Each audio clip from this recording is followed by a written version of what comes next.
The new psychology was at that time sweeping through us all. We were all influenced.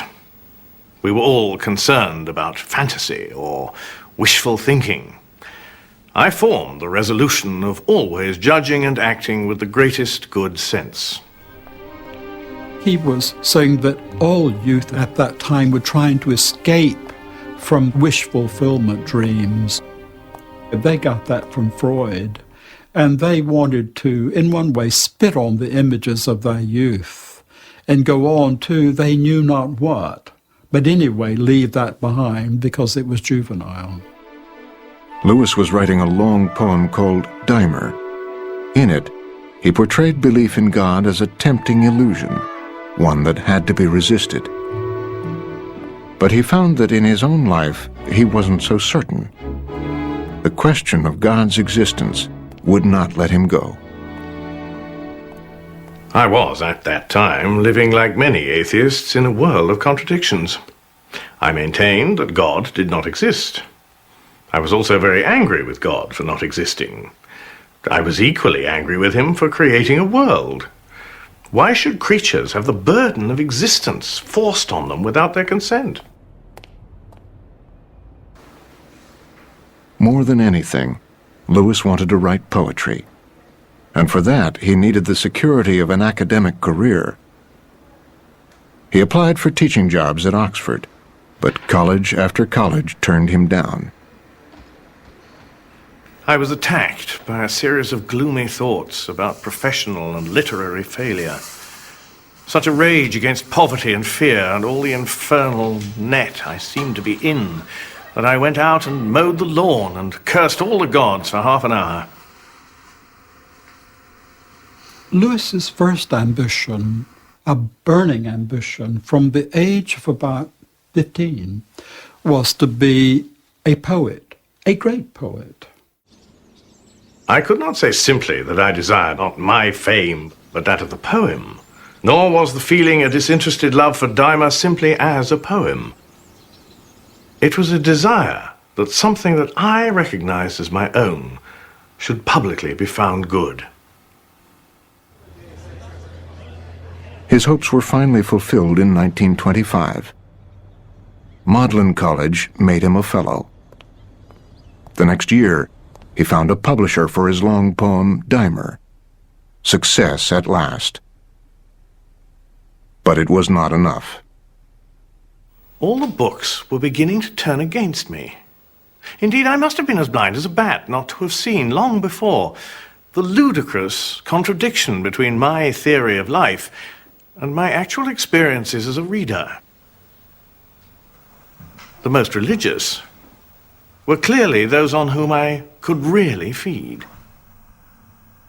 The poetry he really cared about was not Ezra Pound and Gertrude Stein. All these years, the greatest pleasure he ever had was from Christian poetry. Things like Spencer, Milton, all of these great poets. And yet he found out that he was reading them, as he later said, with the point left out. The same thing was happening with his friends. The people he thought he should have liked were the college atheists. But the ones he really liked were Tolkien, a practicing, very devout Catholic. Owen Barfield, who asked all the right questions. I can only describe it as the Great War between Barfield and me. When I set out to correct his heresies, I find that he had decided to correct mine. And then we went at it, hammer and tongs, far into the night. Night after night. Barfield believed that the imagination plays a very important part in how we know. He rejected the model that science is the only way to truth, to acquiring truth. He felt that the imagination lay behind even the work of science. It gave meaning to propositions. And so he felt that Lewis was missing out in his whole approach to reality on what made knowledge possible. I was suddenly compelled to read the Hippolytus of Euripides.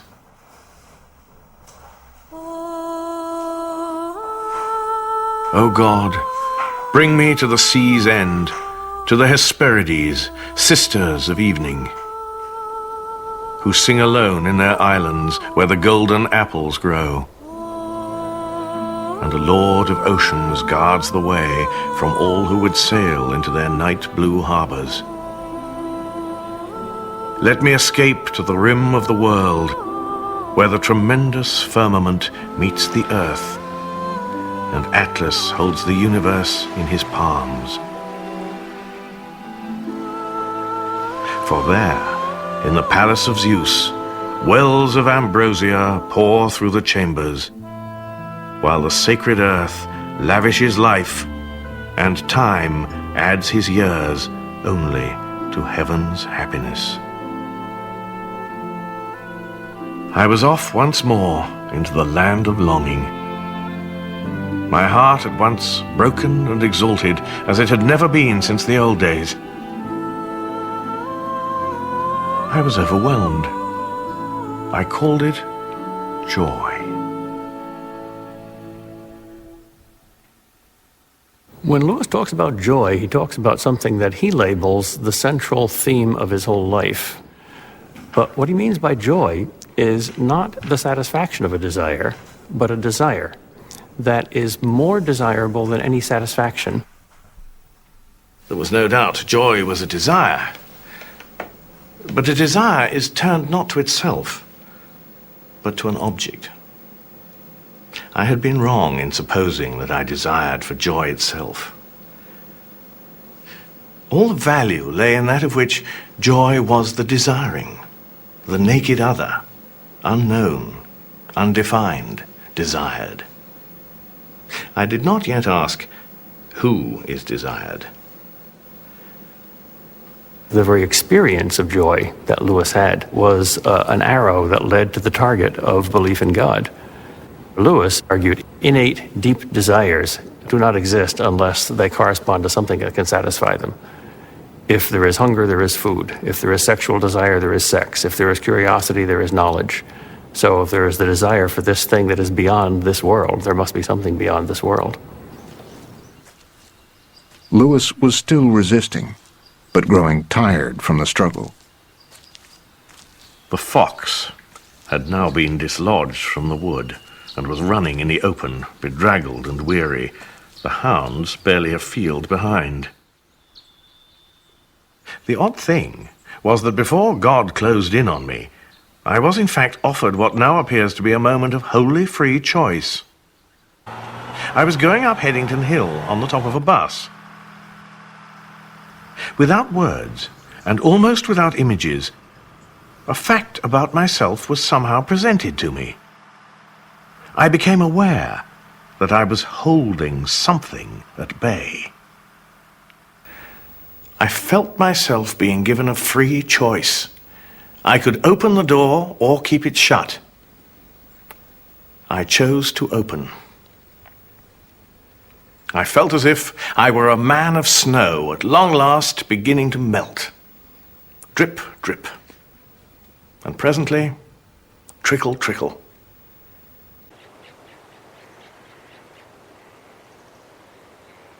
I had always wanted, above all things, not to be interfered with. I had wanted, mad wish, to call my soul my own. I had been far more anxious to avoid suffering than to achieve delight.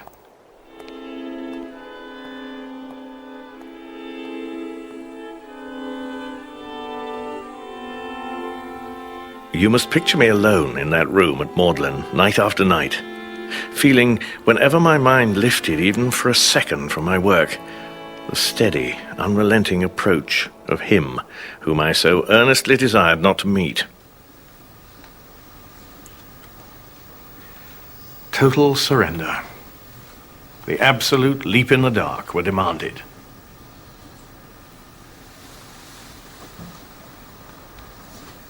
I gave in and admitted that God was God. Perhaps that night, the most dejected and reluctant convert in all England.